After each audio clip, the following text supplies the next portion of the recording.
Welcome to Straits State Park.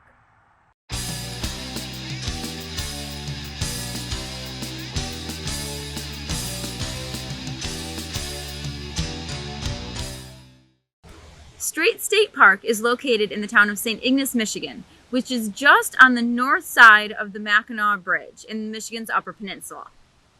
It's kind of the gateway to the Upper Peninsula. When those of us from the Lower Peninsula come north, you hit Mackinac City, you go across the Mackinac Bridge, and then you're in St. Ignace. And the state park is pretty much the first thing that you come to when you cross the bridge. If you turn right when you get across the bridge, it's right there. And in fact, many of the campsites are located right on the water with a gorgeous view of the Straits of Mackinac and the Mackinac Bridge. And that's really the bulk of what's at this state park. There's a good-sized campground with numerous loops. There's actually 3 different campgrounds, 250-ish campsites. There's a lot here. It's considered one of the busiest, and I think it's probably because it's about as far north as you can go without committing to the Upper Peninsula. Yeah, you still get the feel of you get the up north feel, but with a little bit of civilization. You're not too far away. It's a good park from which you can make some day trips to some of the attractions in the Upper Peninsula or even the Lower Peninsula, but it just gives you a different vibe and feel. It's probably the furthest thing that people would want to do is about 80 miles north here is Tequamanon Falls. It's about 50 miles from Sault Ste. Marie, which is where the Sioux Locks are at, which is really cool to see those. It's, I think they said, about a mile walk into town where you can catch a ferry over to Mackinac Island. So depending on what you want to do for the day. I highly recommend taking the ferry to Mackinac Island. If you haven't been there or you don't really know much about it, it's a completely automobile-free island that's very Victorian-esque and sort of just takes you back in time, where there's some fudge shops and hiking and an old fort and the Grand Hotel, which you may have heard of before. It's where Somewhere in Time was filmed. And it's a short, maybe half-hour ferry ride. I don't even think it's that. It's 4 miles from the mainland to the island. So you can catch one of the ferries and it'll take you over there. And that's a really good thing to do for a day.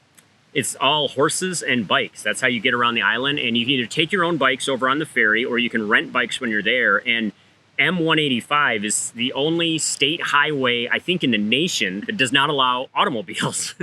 So it's kind of neat to see that too. Straits State Park is actually sort of split into 2 sections divided by I-75 right up the middle. On the one hand, you've got the campground and the day use area.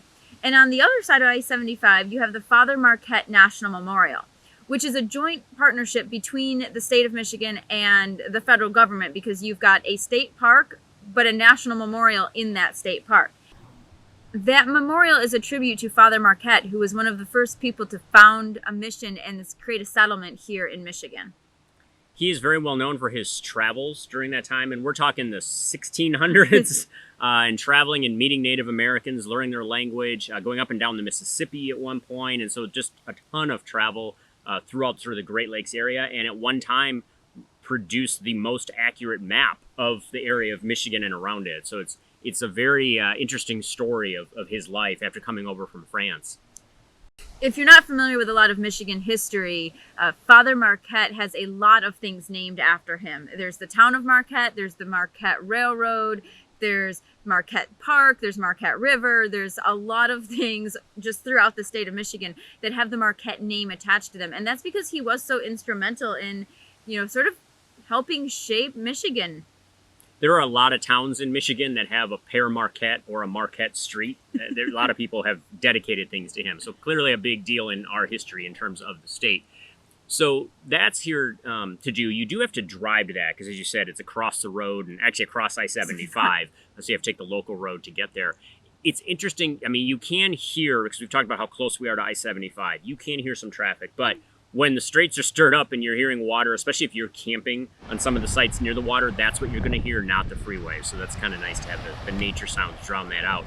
In terms of camping, I would love to come back sometime and take some of those spots along the straits. There are campsites that you are literally, people were tenting right up near the water and you can see the Mackinac Bridge. It's really pretty.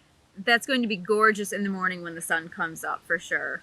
The rest of the campground, there's kind of a variety, right, in terms of sizes. There's some sites that are more off on one side of the loop, more towards some wooded tree area. There's more that are in the center that are a little bit more open, but it seemed, like decent. There's a lot of people packed in. I mean, it's a lot of campsites in this relatively small park.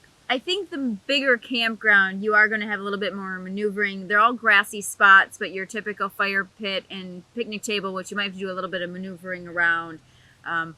One thing I really liked about the actual physical paper map that you get, it gives you a little bit better explanation of what's available on each site. Is it 30 amp, 20 amp, 50 amp? What size rig can fit in it? Tent, truck camper, 40-foot motorhome, whatever you have.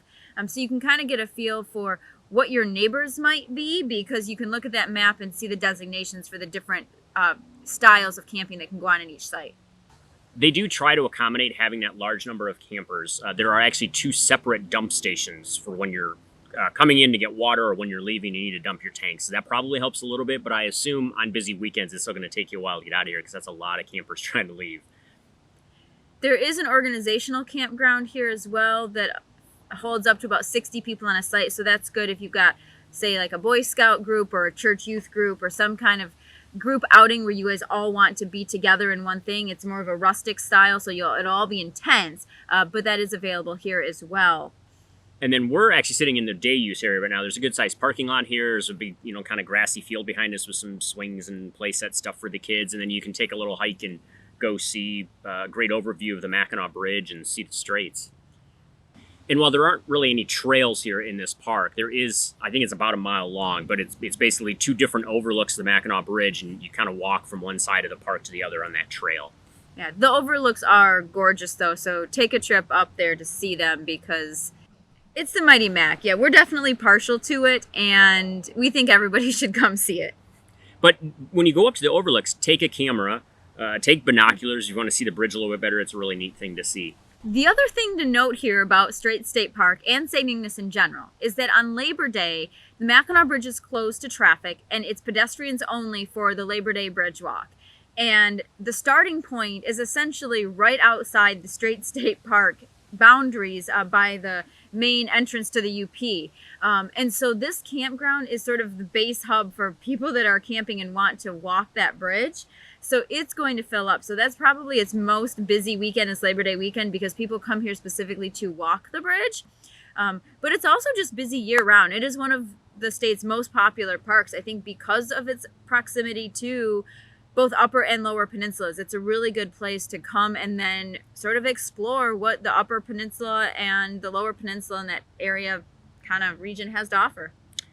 We mentioned Mackinac Island, but also if you go back into the Lower Peninsula, there's Mackinac City. There's Fort Michilimackinac, which is a historic fort that's there. Yeah, I could see where people would want to come here and make it sort of the base camp. And if you stayed here a few days at least, then you could head off in all kinds of different directions and see a lot of different things. So whether you're coming here to camp or you're just coming here for the scenic views, keep on trekking. And we'll see you out there.